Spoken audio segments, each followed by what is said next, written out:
Welcome inside Black and Gold. Steve Geller along with Jeff Nowak coming to you post-combine edition.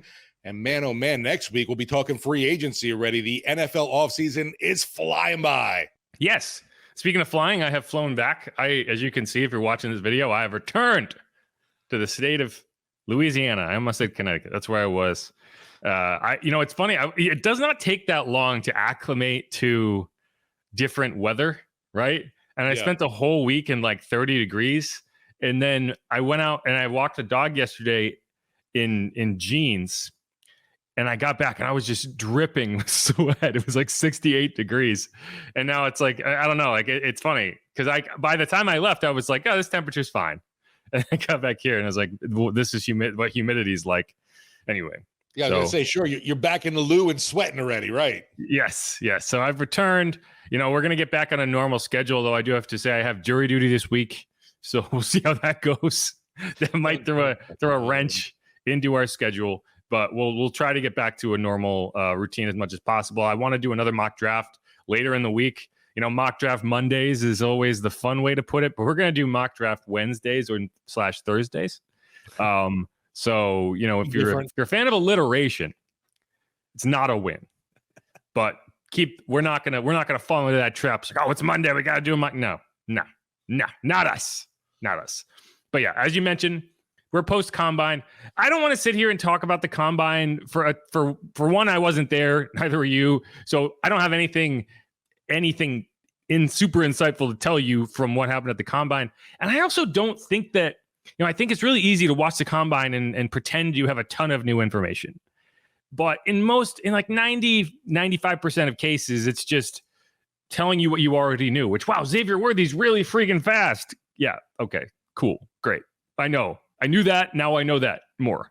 There's a few defensive line prospects that I'm interested in. Braden Fisk, I thought it wasn't really on my radar for the Saints. Now he is, that type of thing. But generally speaking, that's something we can get into in the mock draft.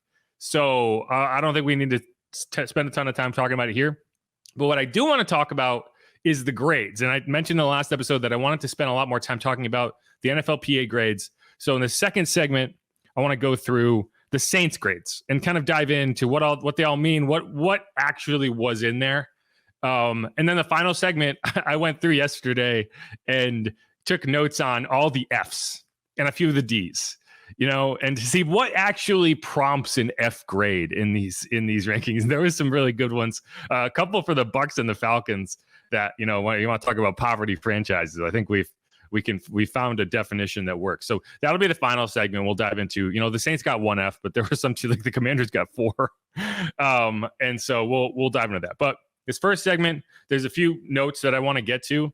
The first, we hadn't talked about this because it happened late in the week. And then after we recorded our last episode, but reports are the Saints are expected to release safety Marcus May, at the start of the new league year. Now, if you follow this podcast, that's something I've been talking about for a while. I landed on, late in the season that's like, yeah, this is definitely going to be a breakup. I think, him not coming back to play, we talked about Marshon and Mike Thomas not coming back. Marcus May also never came back. Marcus May went on injured reserve and never returned. And I don't think his injury was like anything mega significant at the time. I think it's just an indicator that the team was ready to move on. And they like Jordan Howden. They like Jonathan Abram. They like Lonnie Johnson. And you're kind of seeing that now. The experiment with Marcus May, he came in. He was kind of, people forget, you signed Tyrann Mathieu and Marcus May at the same time, and they were supposed to be your replacement for Malcolm Jenkins and Marcus Williams. Now, I think Tyrann Mathieu, everyone's going to come full circle on Tyrann Mathieu after some initial discontentment. But Marcus really never delivered. He played in 17 games over 2 years. And, I think there was effort issues at times. The tackling wasn't good enough. There was a play against Bijan Robinson. I tweeted about it in that game against the Falcons that, he just was not competitive, and he had to make a play and instead he just fell. And it was a touchdown instead of maybe a third and medium, and that game kind of got away from him. And anyway, so here we are. The question now becomes, do you make Marcus May one of your 2 post June 1 designations? You can do it twice. and that allows you to spread out a cap hit over 2 years rather than take it all at once for this dead money. And the difference is if you release him outright, you'll save $1.2 million against the cap. If you push it to June 1st, you can save upward of $7 million against the cap in 2024, but that means that you now have a $6 million dead cap charge in 2025. So that's the decision. It's, do you want that cap opening immediately, first of all? So that'll get you a little closer to the $16 million they have left to clear. Or do you want to save that money this year at the expense of next year? I don't know. And you look at it and you say, okay, there's a couple other players. They could make Jameis Winston and Michael Thomas these post-June 1 designations, and you might get the same amount. So I don't know. We'll find out. It won't take that long. By the new league year, you're going to have to designate these guys. So, I think that's not a surprising move, but it is one that kind of, informs how you're going to be looking at this safety group going into the rest of the offseason, because as of now, the only safeties you have under contract are Jordan Howden and Tyrann Mathieu. Yeah, that's where I was going to. A big thing is going to be, what do they do now at safety that your other starter is not going to be coming back? Do you elevate a guy like rookie Jordan Howden, who, right, like you just mentioned, is technically the only person under contract at the moment? Do you try to bring like someone like an Abram back as well? Or are you looking in free agency and possibly the draft at the safety position now?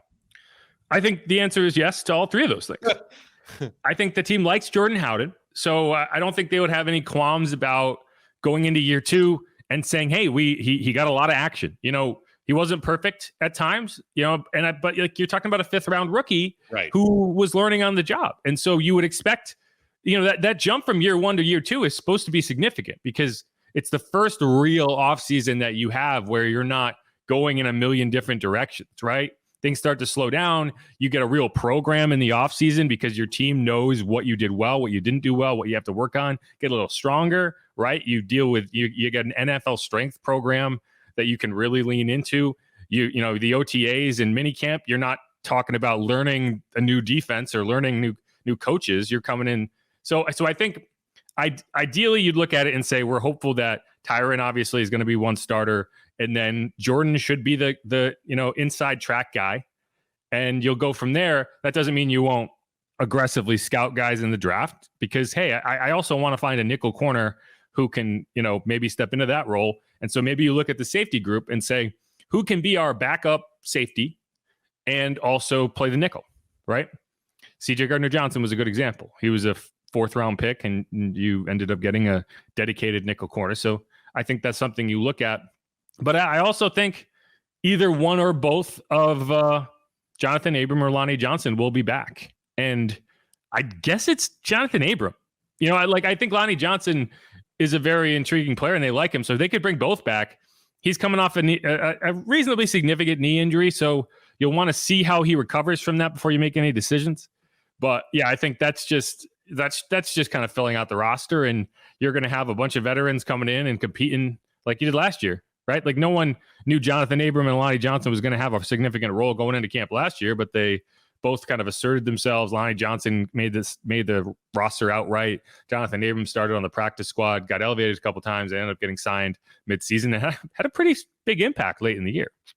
So I don't know. I think I'm okay with the safety group in terms of I think they're in good shape, but that's definitely a position where you're looking around saying, okay, we want to add some depth here for sure. Yeah, I wasn't sure. Obviously, like you mentioned, they're definitely getting some depth at the position. It doesn't necessarily vault that need of safety, though, to your early round draft picks. Well, your 1st and 2nd rounders, because they don't have a 3rd round pick at the moment. Yeah, I mean, first is really, you don't see a lot of 1st round safeties to begin with. They would have to be elite prospects. It's kind of like the guard position of the secondary, where you need them, obviously, but the positional value dictates that you can get those guys in the mid rounds. So you do. They would have to be head and shoulders elite. And that's why the Cesar Ruiz pick still kind of bugs me, because while Cesar Ruiz has turned into a capable starting guard, to be a 1st round guard, you really need that guy to be like a Quentin Nelson type, a no-brainer Pro Bowler. And I just don't think that's what he is. So I still kind of question that pick. That was the COVID year pick. I think they just didn't have a lot of strong strong conviction about a lot of picks, and they did on him. So they anyway. Let's keep going. So one guy who did, we saw re-sign today is Mike Evans back with the Bucs. They paid for him. I mean, what was the deal? I need to look it up. I know where you're going with this. Is his daddy going to be back with the Saints? So the Bucs signed Mike Evans on a 2-year, $52 million contract, $35 million guaranteed. And, that's a significant draft, or that's a significant deal. But you're starting to look at the wide receiver position now. And I've always said the NFL's ultimate cheat code is having a quarterback on a rookie deal, even if he's a first round quarterback, even if he's a top 5 quarterback. But then you get to that second deal and it becomes a lot harder to have that quality depth. And it's kind of getting that way with wide receivers. Like you're talking, I saw the guy from Spot Rack, he projects that CeeDee Lamb, his contract is going to be something in the range of 4 years, $120 million at 75 guaranteed. So you're talking about a $30 million a year wide receiver. Yeah. Right? That's crazy. And, like Mike Thomas, and that has jumped fast. I mean, Mike Thomas reset the market in 2019. No, it wasn't 2019. With whatever contract he signed, I think it was the 2018 season. And then 2019 was when it first hit. I can't recall. And his was like 5 years, $95 million. So you're talking like that. At that point, you were talking about like $19 million a year for a wide receiver. That's almost doubled in 4 or 5 seasons. So, that's hamstringing. And that's why you look at the Saints and you're like, okay, you're paying Derek Carr, but your wide receivers are on, manageable deals, and that helps. But so it's kind of like, okay, where do you allocate your money? How do you fit that? And, are they going to end up having to pay Chris Olave that type of money in a couple of years? I don't know. You at least have that 5th-year option with him that you can do, but that's a big chunk of change. And, so that's 2 years, 55 for the Bucs. You're talking, 27. You're almost up to 35. You're just shy of 30 million with that deal. So, man, you're looking at free agency and like, oh, what wide receivers can you bring in? That market is pricey. Mike Evans, I feel like a guy obviously deserving of a big payday. He hasn't been able to put up those numbers, thankfully, against the Saints, but overall, pretty consistent guy year in and year out. Yeah, and one of the reasons he hasn't been able to put up those numbers against the Saints is the Saints have had Marshon Lattimore, right? Marshon Lattimore has consistently won that battle, although he did not this year. He was not there in week 17. Right. And he got beat in week 4. Like that was one of the first times that I would look at those head-to-head matchups and say, Mike got him. Right. The numbers don't jump off the page for Mike Evans, but he won clean in a couple matchups. There was one play that Mike got him, and Marshon would tell you he got pushed, and maybe he did, but there's a lot of hand fighting that goes on there. And Mike won. Marshon goes down and grabs Mike Evans' leg. That's literally that's the only way to describe it. He just reached out and grabbed him and pulled him to the ground because it was either get a pass interference penalty or a walk-in touchdown. But Marshon, his situation is going to be fascinating to watch over the next couple months. And I am going to toot my own horn here because, I was talking about the Saints potentially trading Marshon before it was cool. I was in like week 17. I was like, I think when we get to the offseason, we're going to spend a lot of time talking about Marshon and whether the Saints should trade him. And the question now becomes, what would be reasonable? And Jason Fitzgerald from Over the Cap, he posted something today, which was, basically what is the cap implication of trading Marshon Lattimore? And Jason is, he's really good at the cap stuff. He is one of those like doom and gloom guys who always seems to overplay the bleakness of the Saints salary cap situation. And this is another one where it's like, he's kind of projecting this as the cap makes it so they have to trade Marshon. And I think that's where there's a disconnect in that it's not like they're not trading Marshon because of the cap. They're not really saving that much against the cap, but like it's not, it just doesn't, that's not the reason, And so when you come at it from that perspective, and I'll link this in the show notes so you can take a longer look at it. And there is a lot of great information in there. When you look at it from the perspective he's coming at it with, you'll be like, well, they have to make a trade. So what is someone going to give them in that scenario? And I think that's the difference is you don't have to make the trade. You're shopping Marshon because there's value. And if the value's not there, right, you keep him. Now, the question becomes, do you have to make that trade? And you get into the CJ Gardner-Johnson scenario from a couple of years ago where there was no real good deal on the table, but you couldn't keep him on the roster because of this and that, because it wasn't, the locker room was kind of crumbling around him. And it was like, you just got to ship him out of town, and you end up getting next to nothing for him. I don't think that's the situation you're in with Marshon. I could be wrong. Yeah, I never got that he was this disgruntled guy. It was kind of perplexing not being able to talk to him all season because he wasn't really available at all during the regular season. I think we talked about it before. It was like once during training camp you got to talk to Marshon, and that was it. He's never been a talkative guy. He's always been a lead by example guy, quiet, does the work. But I feel like when he does talk, he still says something, even though it might be really low. But he's not going to give you the your NFL yearbook answer. He says things. You do have to lean in to hear it, but he will say things. He will give you insight, and I think that's part of the reason he doesn't like to talk a ton, because he's not good. Yeah, he's not good at saying things without betraying the honest truth behind an answer that he probably shouldn't give in that context, if that makes sense, right? Like there are certain guys who have made it an art form, Cam Jordan, for example, of talking without really revealing information that he doesn't want to get out there, right? Alvin's another example of a guy who can't help himself. And like he talks and he's going to be honest with you because he doesn't have any other gear.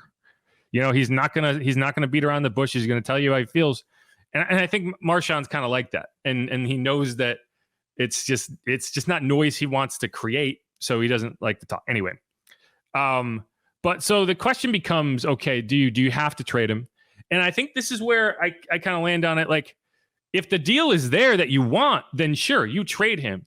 But if his market does not materialize in the way that Jason Fitzgerald seems to think it will not, then it becomes a no, DA, Mickey, whatever, with the training staff, the medical staff, whatever it is that is driving this wedge, you need to fix it, because you're not just trading this star cornerback to trade a star cornerback. You got to figure out a way, because if you end up trading, so I'll just read you the excerpt.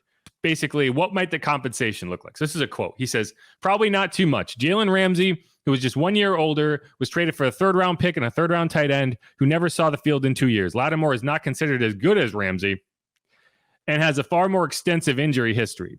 Both cases are going to be seen as salary dumps, which lessens the value. So you might be looking at something like a fifth-round pick being the base compensation. The benefit for the Saints is because this would be a trade that happens post-draft. It may be easier to get conditions on availability and team success that could get it close to the Ramsey range. The Saints would probably want to get the trade done before the start of camp, which would limit their liability in the event of Lattimore being injured in camp. Now, I agree with that last part, and I agree with the fact that you're probably going to want to do this post-June 1. Now, one of the things he notes there, which is, I think, accurate, is if you're the Saints, you are going to couch this with like, yeah, okay, a team is like, hey, he's been hurt the last 2 years. We are a little hesitant to make a massive trade for a guy who has not been available. And so how do you get around that? I think this is going to end up being, if it's made, one of those trades where there's a playtime caveat where if he plays X percent of the snaps, it goes up from whatever it is to the next round. So it's like, okay, we'll give you a third, but if he plays 80% of the snaps, it turns into a second. Right? Something like that. Like, that's how you get a little bit more value without, while also protecting the other team in the event of an injury. Right? So I think that's the type of thing when you're negotiating that makes it a little more complicated in terms of that compensation. That said, a fifth-round pick, absolutely not. That's in the range of okay, Dennis, figure this out, because that's not going to move the needle for us. We are not just trading him to save money, to save cap space. One of the reasons I think you're trying to trade him is because you want to open up a lane for Alontae Taylor to be the outside corner. Like, to me, that's the biggest incentive beyond anything that might be interpersonal in the locker room. It's not about the money. And that's why when you talk about why it's annoying to hear all these salary cap hell bleak takes, is because that's why you end up saying, well, this is what they have to do because they have no other option. And that's not true. Beyond that, the Jalen Ramsey comparison, I don't think Jalen Ramsey has been head and shoulders better than Marshon at any point in his career, especially not in the last several years. So I think, you got a 3rd round pick for Jalen Ramsey going to the Dolphins. I think that's kind of where you're at. You want to get, like, if I can negotiate a deal where they say, hey, it's a 3rd round pick with a playtime incentive where he plays X number, and you're going to try to get that, the lower you can get that, the better it is for you as the team trading him. And so it moves up to a 2nd round. It's kind of like the Calvin Ridley thing where if they worked in a thing where it was like, if he gets re-signed to the Jaguars, then the Falcons got a higher round pick. They got around that by allowing him to hit free agency. Because there's always going to be things. And so you'll get into a situation where it's like, oh, week 18, they're going to not play Marshon to stay out of that. So it's, there's always these things. But I mean, I don't think that looking at this from a cap perspective is the way to go. Now, one other thing that is in this deal that is interesting, and I don't know the exact numbers and how it would break down. Jason does a good job in that article, so check that out. But with the option bonus, it's a different way to restructure a contract than the Saints have previously done. And I think one of the reasons you do that in terms of making it tradable is, so, hey, you're trading Marshon to a team with a ton of cap space. The compensation could end up being a little lower if they accept that option kicker and they eat that contract and it gets it off your books. Whereas you also have the option where if it's a team that doesn't have a ton of cap space and can't eat that money, then you eat that money and their compensation has to be a little higher, right? And so it's just, I think that just gives you another lever to pull where, okay, let's find a way to work this out, and so it's like, okay, you'll give us a 2nd and we eat the money, or you'll give us a 3rd and you eat the money, that sort of thing. You know what I mean? So I just think there's a lot more to it, and you're going to learn down the road here. But I do think, and we talked about this in a previous episode, if you make the trade after the draft, your chances of getting higher compensation are much greater, because it's just it's just human nature. You're going to trading a 2024 pick a couple months before the draft. It's going to be a lot harder to pry their fingers off that pick than it will be in, mid-June to say, hey, give us your 2nd rounder a year from now. Like, right. And you don't even know when that's going to be. In your mind, you're competing for a Super Bowl. So you're talking about that being the end of the 3rd round. And so that just becomes a little easier versus a team that maybe has like the mid-round 2nd right now, who's thinking like, oh, but I really want a guy. I know who I want in that spot. You know what I'm saying? So there's a lot to it, but it's going to be the talk of the town. Yeah, my only problem with the post-June trade, obviously, is just for a guy like Dennis Allen not knowing, hey, am I going to be around next year to use that pick? But it's not about Dennis.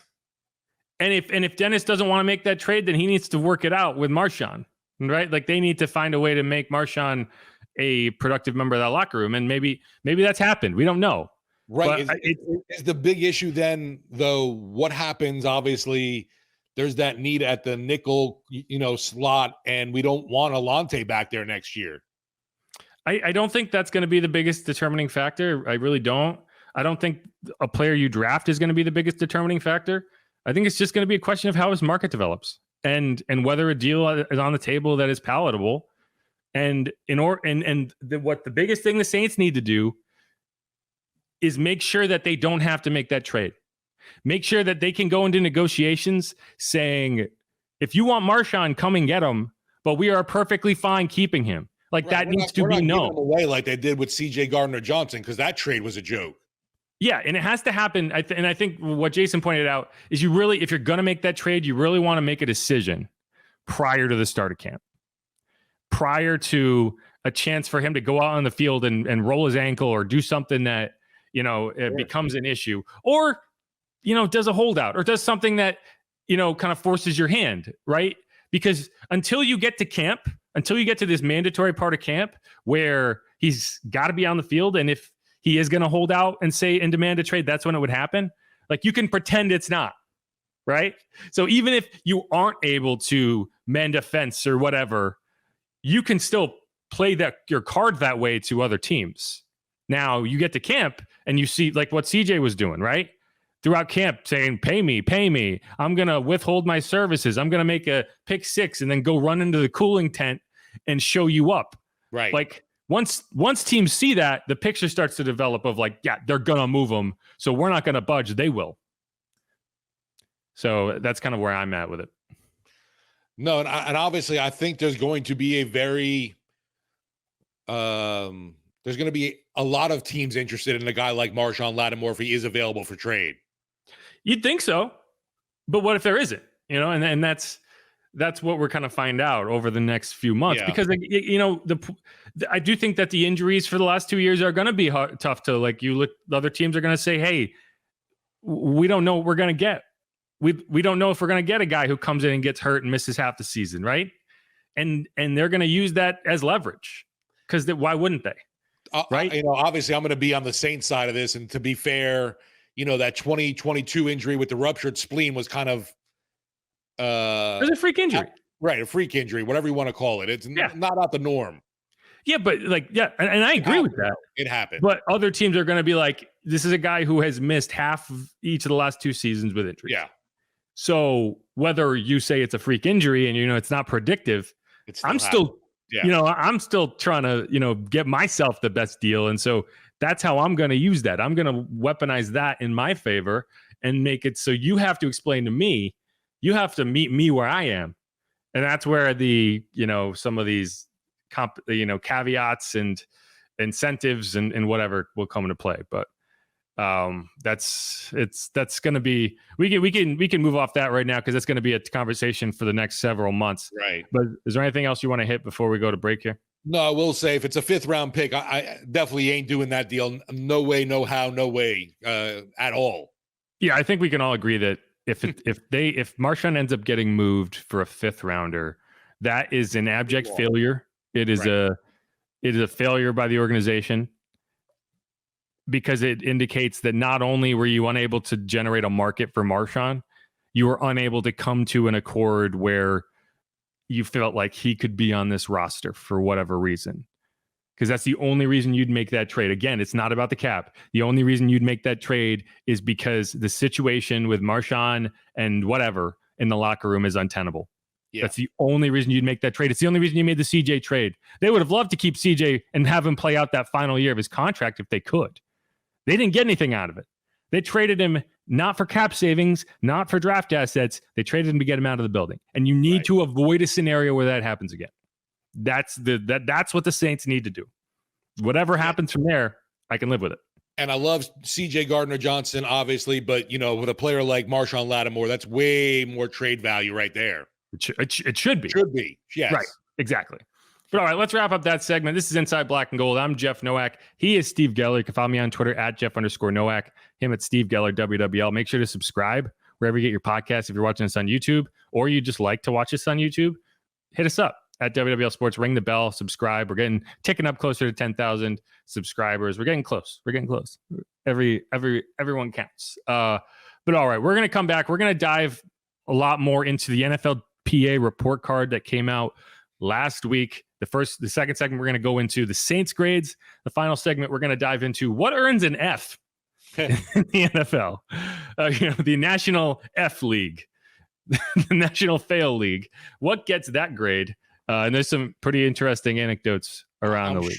I'm sure glad we're not talking Bengals, because man, they had a lot of terrible grades. There were a few pretty bad ones. Only the Dolphins who get A's and everything. What are they paying the players anyway? Well, I guess they're paying them their contracts, so we know that. But all right, this is Inside Black and Gold. We will be right back.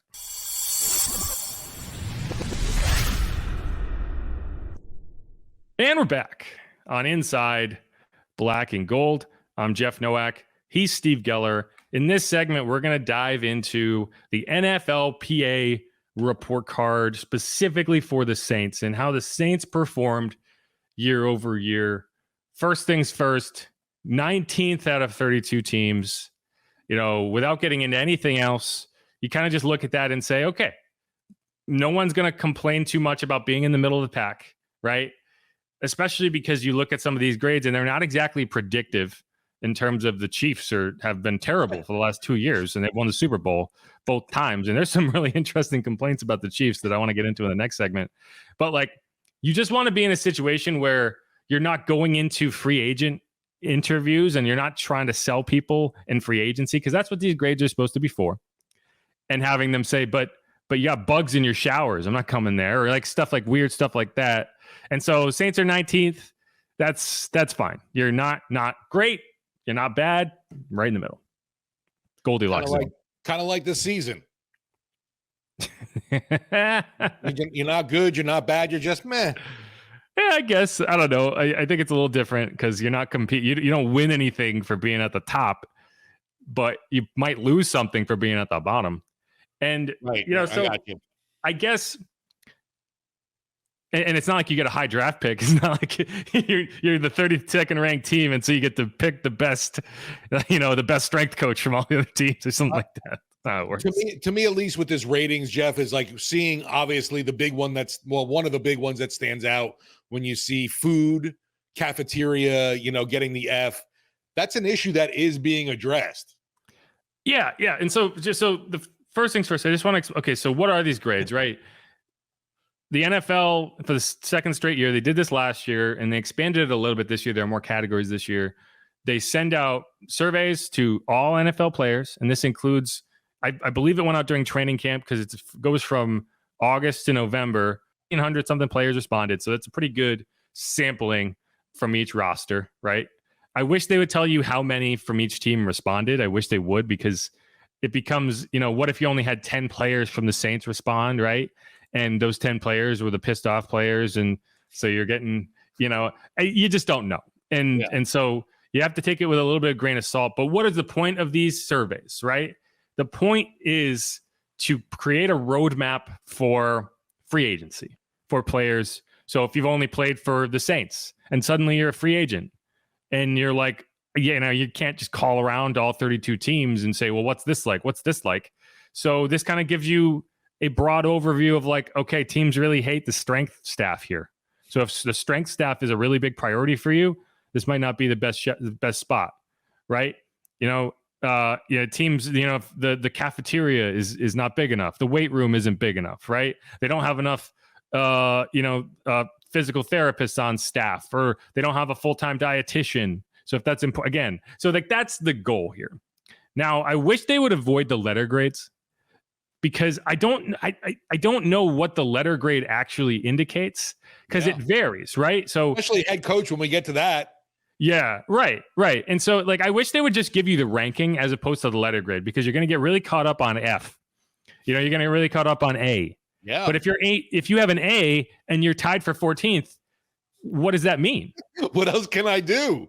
Well, but it's also is that really helping anybody in terms of I think I think they need to get out of the letter grade business, because it just doesn't track, because for a letter grade to make sense, you would have to have a kind of consistent rubric across all 32 teams, but you don't.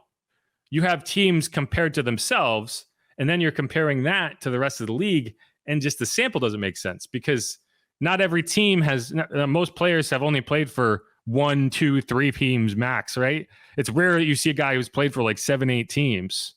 And so what's their frame of reference? They might have, this might be a guy who's playing for a team that actually has a good strength staff, but he came out of college and he was like, well, the strength staff at Texas A&M was way better because it's college, and so he gives it a bad grade, but then he'll go to the Chiefs and he'll be like, wow, this guy hates me, so it's tough. Anyway, take it with a grain of salt. This is not, if you looking at it and saying F, oh my God, it's fail.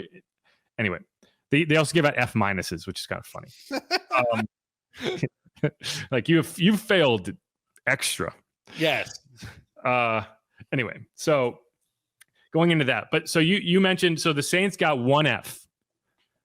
And it's really for the second year in a row. It's a little different because last year they did not separate nutrition from food, which is, it's kind of a strange dynamic. But this year they did. And so this year the categories are nutrition, dietitian, and then another category for food/cafeteria. And last year the F was in nutrition, but the reasoning was the cafeteria was too small, and they were one of just a handful of teams that did not provide 3 meals a day. So this year, the nutrition grade is separate, and the food/cafeteria is still getting an F. Now, like you mentioned, we've talked about this. The Saints are holding their training camp outside of Metairie, and the reason is they are planning to do a major renovation on their cafeteria. And I'm sure that the team was really annoyed or frustrated when the grades came in, because they were like, we're dealing with this.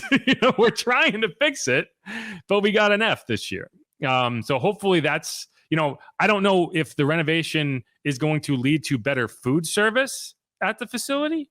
Yeah. But it is going to be a space help, and maybe the kitchen. I don't know. So when you look at these grades, you're saying, okay, there does need to be some understanding of like, okay, they got an F, but they are trying to fix it. And I think when you go across the teams, you'll see that in these reports of like the grades still aren't great, but they are putting an investment in, and the ownership is trying to fix issues. But you can't fix everyone. But yeah, that's the one grade they got an F in. And it is kind of funny because you're talking like, oh, it's a food city, and we can't come up with a way. Although I will say they are in Metairie, so the food in Metairie kind of sucks. And I could bring up plenty of good food in Metairie, but man, they give a little bit of a breakdown with this too, Jeff. You got 28th overall in food taste, 30th overall in food freshness. That's not a good look at all. Yeah, it's not. And so hopefully they can, hopefully that's something that they can fix. I just laugh because, they also mentioned several players are looking for fresher, healthy, better quality food. Meanwhile, you and I damn well know they run across the street to Cane's a lot of days. And maybe that's because the options aren't good in the cafeteria. I don't know. Well, I do think it comes down to, okay, who's replying? Yeah. Right. Like who is saying, because maybe if I'm a veteran player, yeah, my diet has now become a much bigger factor for me. Yeah. You're talking about a Demario Davis, right? You think you play at the level Demario Davis has for the amount of time he has by going across the street and having Cane's for lunch? Maybe the Smoothie King then instead. I just think like, so if you're getting those responses from a lot of veterans, then yeah, that's probably a bigger thing for them than maybe some of these younger players who they still have a metabolism, and there's a difference there. But it is interesting, and we can go through the rest of the grades here. There's one other that is super negative, and it is treatment of families. They got a D+, and we'll come back to that. They ranked 20th, so it's a good example of like, okay, they got a D, but they ranked 20th. So a lot of teams are there are a lot of teams who are not treating families well, and I wish they would change the name of that, because it's kind of like turf toe. It's a D+. It's a D+. Yes. So I guess because there's a big difference because they're 20th. Like there's 11 teams behind them or 12 teams behind them. Yeah. So that actually does mean something probably, but it's one of those categories that I wish they would change the name of it, because it's like. Yeah. It sounds like they're just like, locking player families in a closet saying, we'll let you out when we decide. It's not quite that, but we'll go in. So let's just run down the grades. We'll go from low to high. So food/cafeteria was an F. They ranked 30th. Treatment of families, D+. They ranked 20th. They didn't get a C in anything.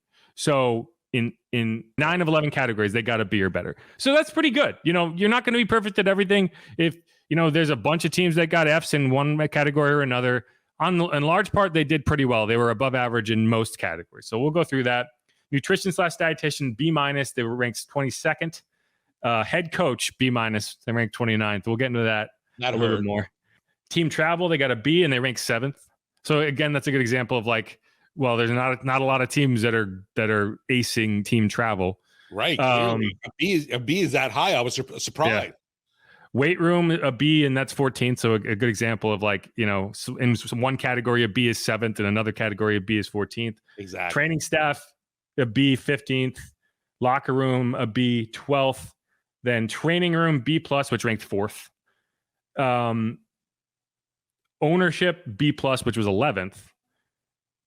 And ownership is interesting because it's like the only real indicator we get in ownership in the breakdowns is like was willing to spend money, which I guess is at the end of the day is kind of what the deal is. Like if you're cheap as an owner, you're going to be viewed as a bad owner. But then you got guys like David Tepper who are throwing drinks on fans.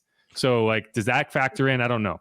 And then the only A the Saints got was strength coaches, which is A- and ranked 14th. Yeah. So like, if you're looking at the grades, they did best in strength coach because it's A-. But if you're looking at their rank across the NFL, they did best in training room, which was a B+, but ranked 4th. So again, you got to look a little deeper than the grades. Now, treatment of families. It's a funny name because, again, it sounds like they're just abusing families. It's not really what's happening.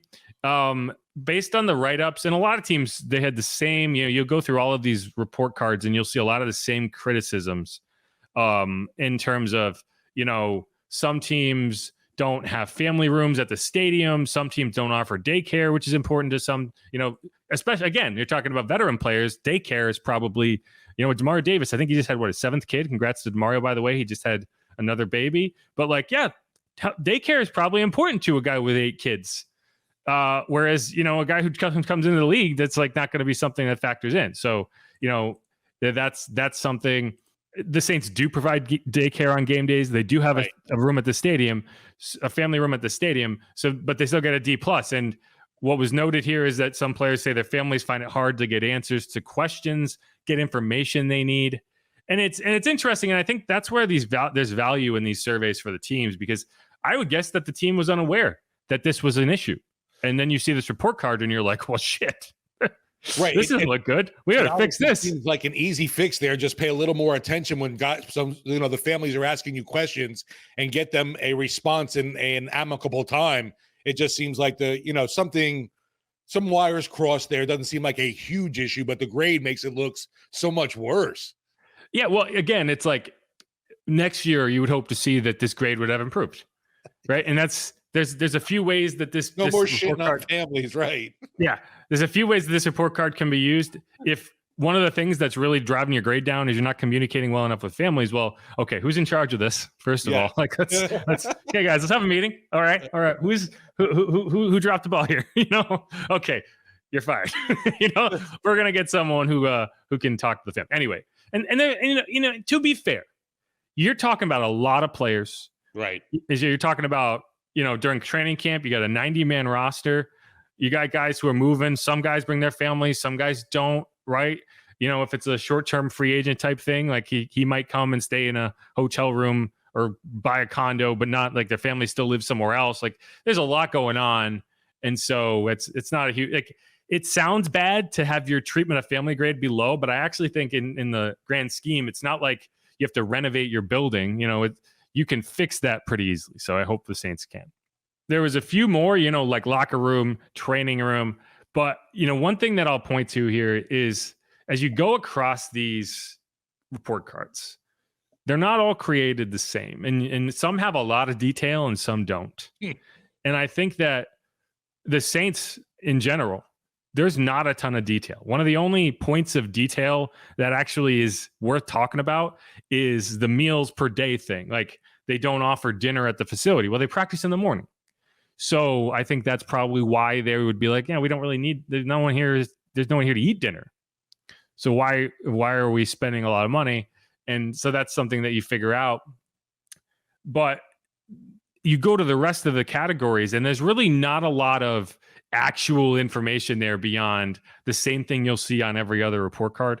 And to me, that's a good thing. I think that means that we've all filled out surveys, right? You fill out a survey at a restaurant because the waiter was like, can you please fill out the survey? It matters. And so you'll give them 5 stars and it'll say, why don't you tell us about your experience? And you'll be like, it was fine. I'm not, you're really only filling that out if you're mad. Like it's like they got a 5-star rating. That's all they need. They don't need me to say, "Oh my God, I really loved her sweater." That's not gonna do anything.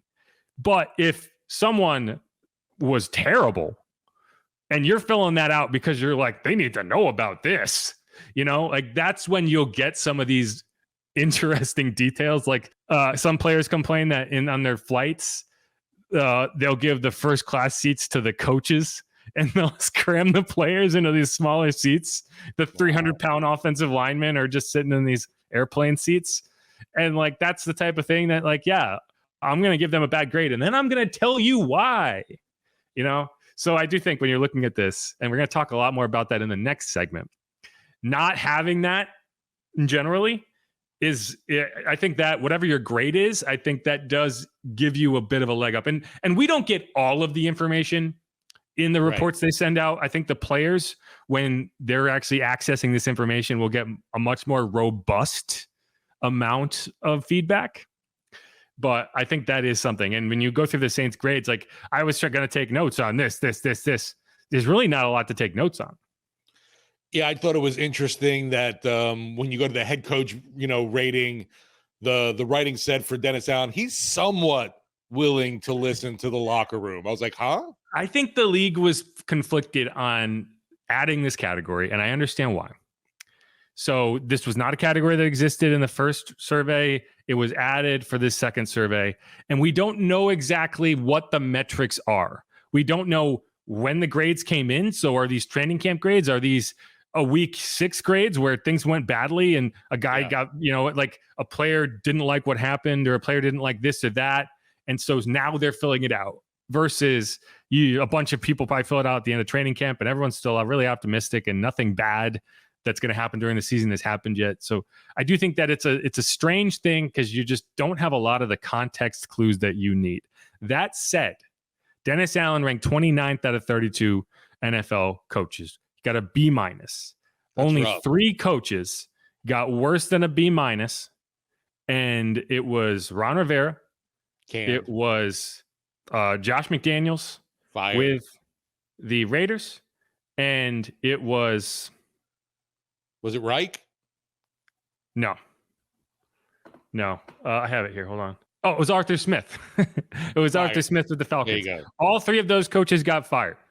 So, while it might not be fair because we don't have a lot of the context in terms of why Dennis Allen was graded low, the grades were actually very predictive because the bottom 3 rated coaches all got fired. And that means that Dennis Allen had the lowest grade of any returning coach this year. And that's not a very positive thing to say. It is also interesting because, and I think that the way they even phrased it in the write-up is telling that they probably, there's probably some pushback from teams about how this was going to be presented. Because even the way it's described, you're talking about bad things, but writing it as if it's a good thing. It says 84% of players feel that head coach Dennis Allen is efficient with their time. On its face, you're like, I think that's okay. Right. But then you look, it's like, oh, that was number 22 in the NFL. Right. So, whoa, wait a minute. Here's another one. The players feel that Dennis Allen is somewhat willing to listen to the locker room. Well, that's good. That ranked 28th. So that's not good. Hence why a B- is suddenly now 29th in the NFL. Yeah. And so again, the number of respondents is a factor in this, right? Is this a lot of offensive players who are probably a little more likely to not have the highest of opinions of the defensive head coach? I don't know. So, I'm not trying to downplay this grade, but I do think that there are questions that we will just not have the answers to. Maybe he won some of these players over midseason. You never know. Maybe he lost some players midseason that actually gave him a better grade early in the season. So I don't think this is an actionable thing, but it is telling that all the coaches that got B's or worse, Bucks, Todd Bowles, Saints, Dennis Allen, Patriots, Bill Belichick, Browns, Kevin Stefanski, Jets, Robert Saleh, Chargers, Brandon Staley, Bears, Luke Getsy. So all of those coaches, with the exception of probably Kevin Stefanski, you'd say are on reasonably thin ice. Todd Bowles is probably a little safer, but not by much. They went 9-8 last year. They went 8-9 with Tom Brady. Like, he has not done anything. Just because they've made the playoffs twice does not mean that he's done anything. So I think that you don't want to be in that group. You got to have an A as a coach, I guess, in this, right? You'd love that. Sure. Because we're not even talking about quality of coaching in terms of, oh, this guy's an offensive genius. No, this right. is more about players. Yes, this is more about player satisfaction.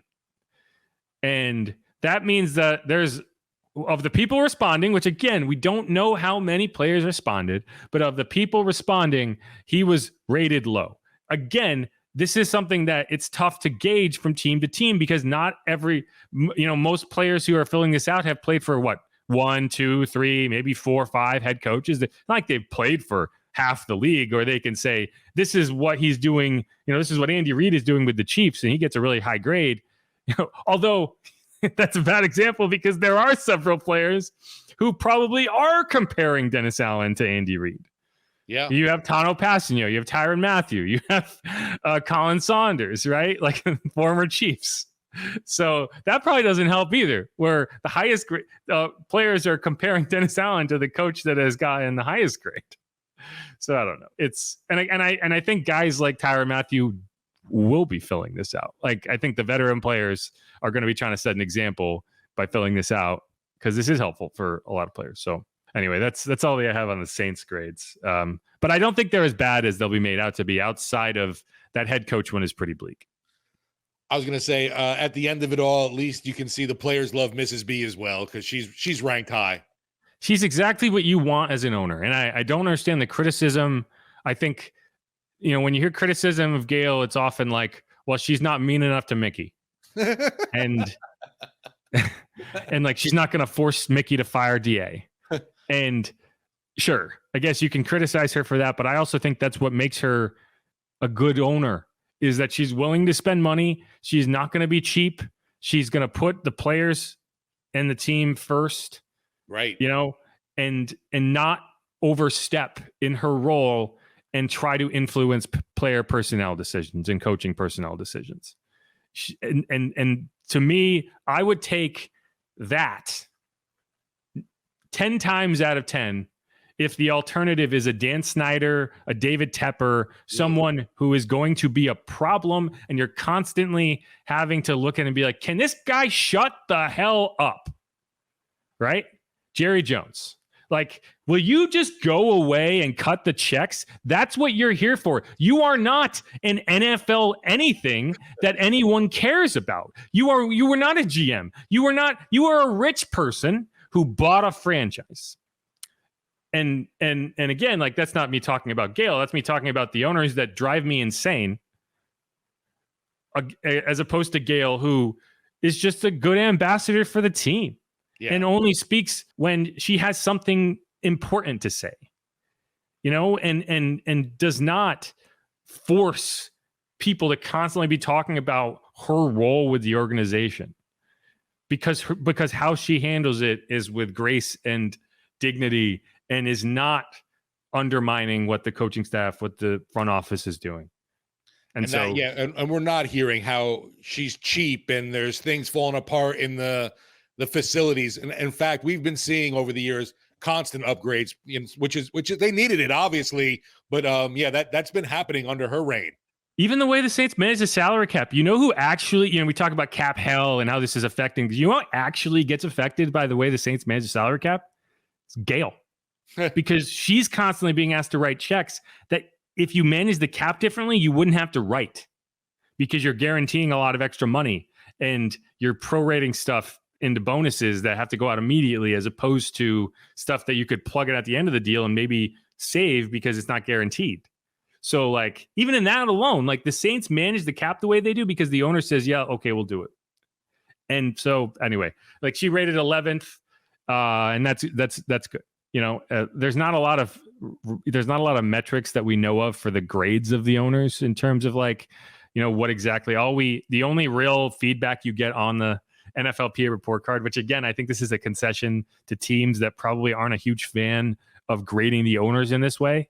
Or at least the owners probably aren't fans of getting graded in this way, is that they don't give you a lot of information. They just put the numbers out there. And the only real note is willing to spend money, or players think the owner is willing to spend money versus isn't. Anyway, so that's all I have on the Saints. Anything else you want to add? I agree with you. Like, I would, if they keep upgrading this, and I think they will with the report carding system, it would be nice to know how many players were pulled for each team. That is information that I think would be helpful. Yeah. And because, like, again, if you see a team with like 10 grades, to 10 responses, that's not really giving you a good sampling. Right. And so, like, you don't know if maybe a couple teams had a really high response rate and a couple teams had a really low response rate, because you'd view those grades differently. So I don't know. I wish they would find a way to at least give you an idea of, like, maybe an average of how many players, something like that. But that's it. We'll move on. Again, well, this was just year 2 of it, right? Yes, they're going to keep building on this. Working on it. And they got about 400 more responses this year than they did last year. I think it was 1,300 last year. It was 1,700 this year. But again, like, a lot of this, like with the cafeteria stuff, or like with the treatment of family stuff, it's about keeping teams honest too. Yeah. Because you might play for a team for your entire career and not even know that this team is kind of screwing you over. It's like, what do you mean you don't have to have a roommate for games? You know how nice that would be? You know how annoyed I would be personally if I was, traveling with the team and they made me like room with Mike Haas. Nothing against Mike. But I like my privacy, man. Like, I don't want to hang out, or like, I want to go and do whatever, right? I want to listen to music, or I want to, I like it because they give you a room with 2 beds, and I use one as like the food bed, The food bed. Yeah, we got to eat somewhere, and a lot of these rooms don't have very good. It's like, I want to sit and watch TV, but but I don't want to eat in the bed I'm going to sleep in, so I go to the other bed. Usually the bed ended up being clothes and luggage storage for me. Well, yeah, that's the food bed. Okay.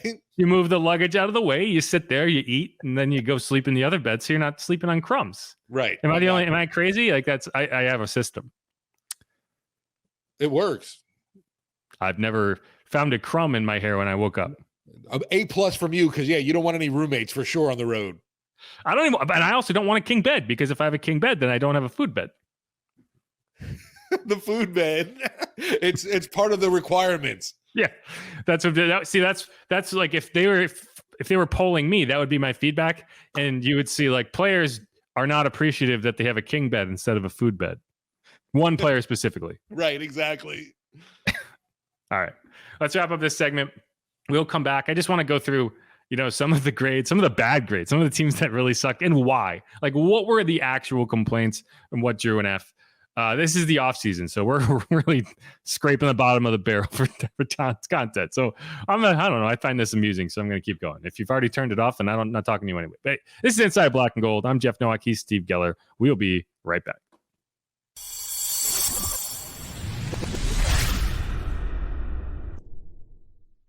And we're back on Inside Black and Gold. One more segment here, and we spent a lot of time talking about the Saints and their NFLPA grades. And so I want to kind of go around and find some interesting grades from other teams, and particularly the bad grades, because when you have good grades, like the Dolphins got straight A's for the 2nd year in a row, and good for you.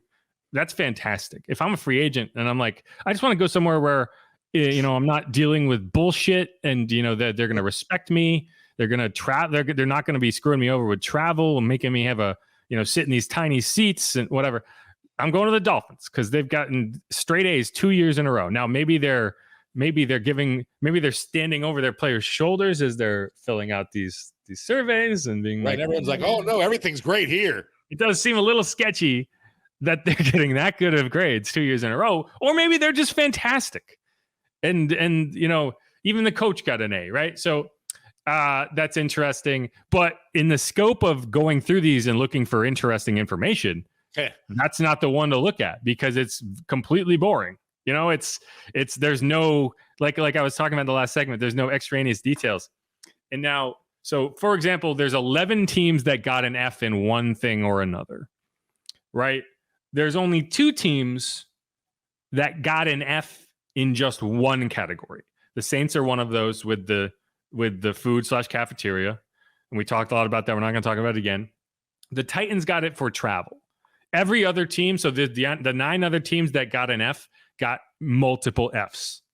The one that's funny is last year, and it is, since this is the second year, we can kind of look back and say, well, they got a terrible grade last year, but they fixed some things and they look a little better now. The Cardinals finally stopped charging their players for dinner. Oh, how nice after they got called out about it. Isn't that nice? Good for them, right? Good for them. They still got a lot of people complain though and be like, oh, the players, they can afford to eat though. Well, yeah, but it's like, if you ever watch, you've seen Moneyball, right? Yeah. The scene where like David Justice is like goes in this vending machine and he charges him money and he's like talks to Jonah Hill and is like, why do they charge us for soda in the locker room? Yeah, right. And he's like Billy likes to keep the money on the field. Like, soda money? You weirdo.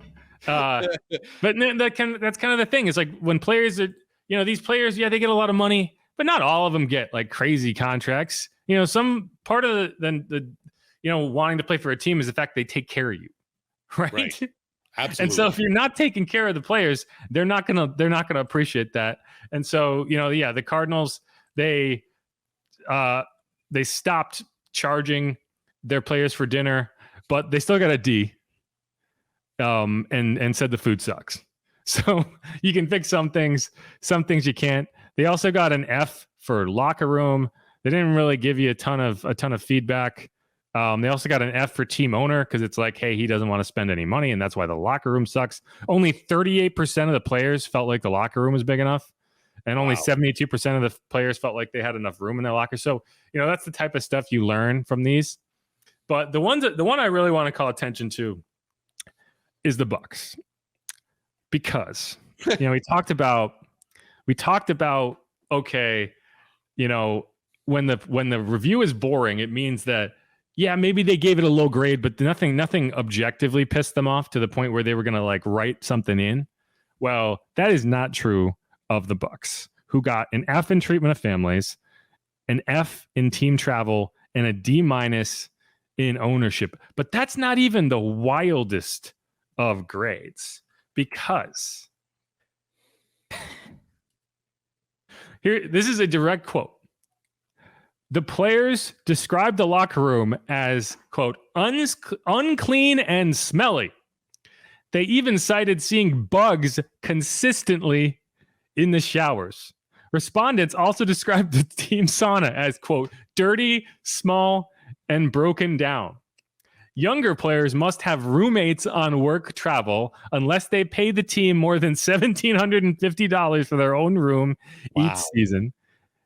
They do have a daycare room on game days, but charge players' families $90 per child, which most other teams offer for free. And you're going to look at this and say, these players make tons of money. These shouldn't be a thing.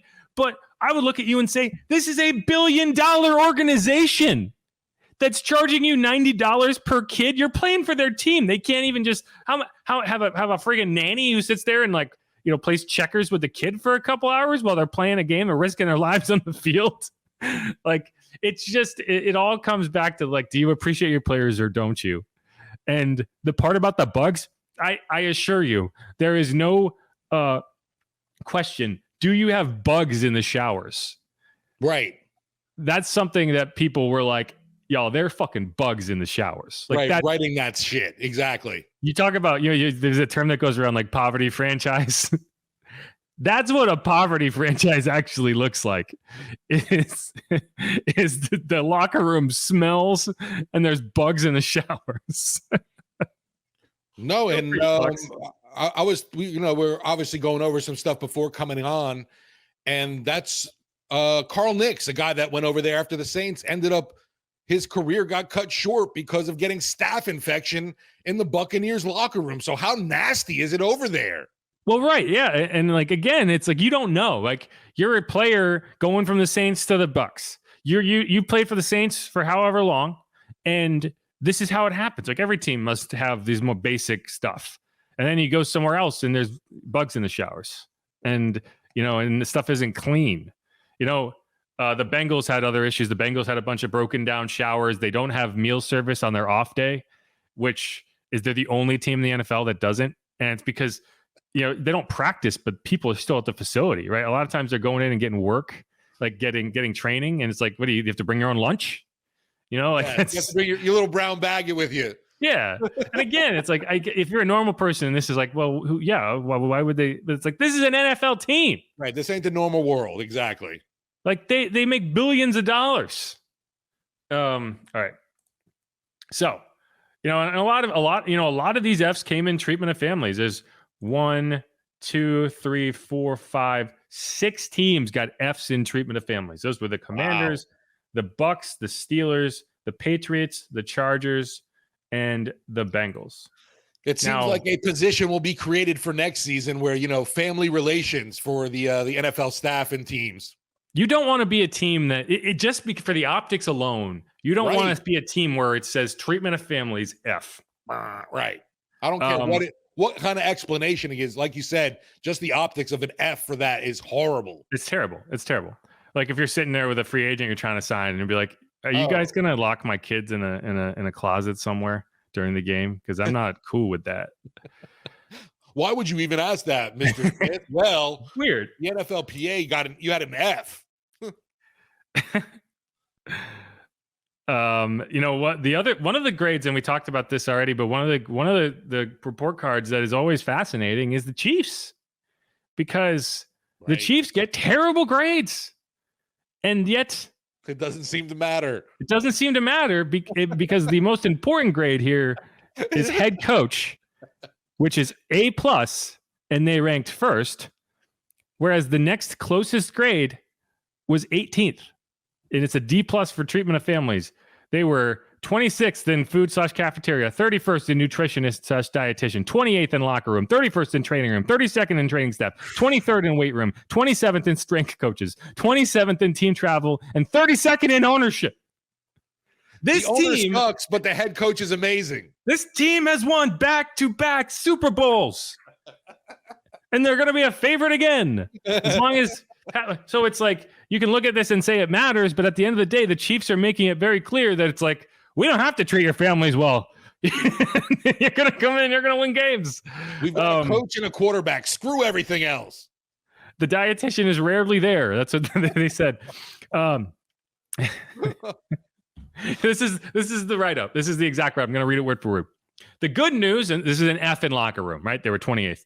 The good news is that after many years, the team finally provided actual chairs for players to use at their lockers. Aww. The issue, however, is that the players feel that the team promised them much more. The original plan was for the team to do a full renovation of the locker room after the 2022 season, a year in which they won the Super Bowl. However, the team never followed through with that promise, and players showed up. The Chiefs players, after celebrating a Super Bowl victory all offseason, were like, this is great. They're going to renovate the locker room. We're going to show up next year. It's going to be a lot more comfortable. They show up, and not only is it not renovated, the only difference is that they put chairs at the lockers. Big upgrade. Here's some chairs for you. And, they could revolt by not playing well, but apparently that's impossible for them because Andy Reid is that good of a coach. Yeah, like you said, it kind of throws everything off a bit. It's like, wait a minute. Things are so awful there, but yet they got a head coach that gets an A+, and that seems to remedy it all. Yep. Okay. I do want to talk about the Falcons before we're done, but there's one more I want to get into. So the Washington Commanders report card in 2024. So they ranked last for the second consecutive season, right? And, previously you'd be like, well, Dan Snyder is the worst owner in the NFL, so that's accurate. Now I think the current owner is in a tough spot, right? Because he's trying to reclaim this environment, and so you got to you give him a couple years. You're not going to overreact to this, but so treatment of families, they got an F-. Locker room, they got an F-, dead last. Training room, they got an F-, dead last. Training staff, they got an F, 31st. Team travel, they got an F, 31st. Head coach, they got a C, which is also 31st. So that's basically an F. And ownership, they got a B. So like, I think people are saying hella impressive. Yeah. Not only did you fail, you extra failed. You extra failed. The dead last in locker room and training room. So like, but they are saying like, well, the owner's trying, right? There's only so much she can do. But the funny one is locker room. Players also mention issues with cleanliness, citing multiple sewage leaks this season. Meh. And maybe that's just they started watching film in the locker room. Because they suck. But how about that? You're trying to work out, or you're hanging out in the locker room talking to your pals, and you're like, "Did you fart? Smell that? Yeah, smell that? Yeah. At least we don't have bugs in the showers, right?" Yes. All right. The last team I want to talk about is the Falcons, because the Falcons are one of the few teams, that had personnel-based heavy criticism. And, they ranked 25th. Arthur Smith was the 30th rated head coach, C+. Team travel, got a C. But what I'll point you to is that, they got an F in locker room. They got an F, and which is bullshit because, like, that's a new stadium.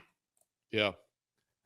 So it must be their facility that's the issue. But either way, training staff, A-, but weight room, F, strength coaches, F-. They ranked dead last. So what did they have to say about the strength coaches? And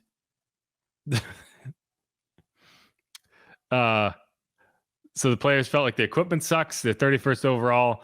Only 77% of the players feel like they have the necessary equipment, which literally ranks dead last. So don't get fooled by 77%. But the Falcons are the only team in the NFL where the majority of players say they would get better strength coaching care off-site than from the team. And so strength coaches, lowest grade, only 24% feel like they get the best individualized plan, right? The players feel that the strength coaches detract from their overall success. Yeesh. Players, this is a quote, players describe it as a toxic environment. They are complimentary of the assistant strength coaches, so the issues are directly related to the head strength coach, who has since been fired. Players say that this is not a championship-level strength program, let alone an NFL quality strength program. So, like, these are the type of things that you look at as a team, and you're like, well, I guess we should fire this guy into the sun, right? And they did. So, I don't know. It's just funny. There were 5 teams that didn't get an F but got multiple Ds. The Bills, for example, got an F for travel, and that's one of the teams where they give the staff better seats than the players. That's not the case with the Saints. By the way, the Saints get the real swanky first-class seats where they're in those little pods, so you don't even have to interact with anybody if you don't want to. The Browns are funny because they didn't get an F, but they got 7 grades of C or worse. So, like, and no A's. So that seems like right on par for the Cleveland Browns. You're just really average or below average at everything. Yeah, but not terrible at anything, right? Yeah, so like the Saints got an F. They didn't get an F, but Saints got 8 Bs. So take it out for what it is. The Panthers only got 1. The Panthers didn't get an F, and they got a D. And the D was for ownership, obviously. But it wasn't even because, so it's like they don't think David Tepper cares about spending money on the players, whatever. But the biggest gripe they had was the field surface, because in 2021 they took out the grass at the outdoor stadium and put in field turf, and players are like, this is actively hurting us. Like, we don't want to play on field turf. There's no reason we should be playing on field turf. It's North Carolina. It's warm a majority of the year. It doesn't really snow that much, if it does at all. So putting in field turf is literally just being cheap. And that's what I said when I was there this year, standing on that field turf. And I was like, why is this turf? Why is this not grass? Right. This is crazy. And again, it's because it's cheaper to maintain. And so you are prioritizing your money over the players' safety. And the players aren't going to like that. So that was the only D, but it's a bad D. No, and critical to not only your players, but around the NFL players' health. I was there the year that Michael Thomas was going into the injury tent, and then you had Jarvis Landry waiting right behind them. They both got hurt the same game in Carolina. It was awful. No, and like if you went around the league and surveyed the worst playing surfaces, I think Carolina would be right up there toward the top. Because like the Saints are tough. You know, you can look at the dome stadiums and say, yeah, it would be great if we didn't have turf in here, but there's no sun. So how do we grow grass? Right? Like some stadiums, like Allegiant, they have a natural grass field that they wheel in and out. I can't remember the name of the stadium, but the Cardinals have that where they wheel the turf in and out. Okay. And so like you can do it, but it's a lot more difficult to do unless you're building a brand new stadium, which is the case with those two, as opposed to the Saints who are renovating. And like where are you going to wheel grass in downtown New Orleans? Like where are you going to put that? You going to put it in a parking lot? So yeah, it's a thing, but you know, that's all I got. You know, there's these are always fun. I always enjoy going through these because you just learn stuff about teams that you just would never know otherwise. No, it's a good measuring stick, and I know like they talked about players use this. You know, going into free agency, they kind of get an idea of at least what teams have to offer or don't offer. And yeah, we talked about a little bit. You just want to see improvement from year to year. So we'll see year through at the Saints. Hopefully that food issue ends up getting fixed with the renovations going on, and they got somebody on the taking care of families a lot better. And if you take nothing else away from this, know that the Bucks have bugs in their showers, which doesn't seem to be going away. That's what I need you to know, is that the Bucks will be talking a lot of shit this offseason because they won a playoff game, but they can't even clean out their own showers. Nasty Tampa. Gross. Swamp people, real swamp people. Anyway. Right, okay. Exactly. This is Inside Black and Gold. We're going to wrap it up. Hope you got, whatever you needed out of this podcast. I'm back in Louisiana, so hopefully we can get back to a normal schedule. I want to do a mock draft for the next episode this week. It'll be 2.0 post combine. You get a better indicator of some of the players and who runs fast. Jaden Daniels fell to me at 14. Yeah, there you go. Yeah, that'll be fun. I wonder if the Saints should take Jaden if he's there at 14. But yeah. So we'll do that again. I have jury duty on Wednesday, so we'll see how that affects our schedule. But we'll get you another episode this week, I promise. I'm Jeff Nowak. He is Steve Geller. You can follow me on Twitter at Jeff_Nowak. You can follow Steve at Steve Geller WWL. Follow the show at Saints_pod. You can check out the latest news, notes, and analysis on WWL.com. And make sure to ring the bell on YouTube at WWL Sports. It's a good time, as always. I'm going to go see if I can find ways to treat families better in my free time. I'm just excited for legal tampering about to start. That seems like the stupidest term we've come up with in the NFL. Yes. And that's going to be right. I'm going to be sitting on a jury.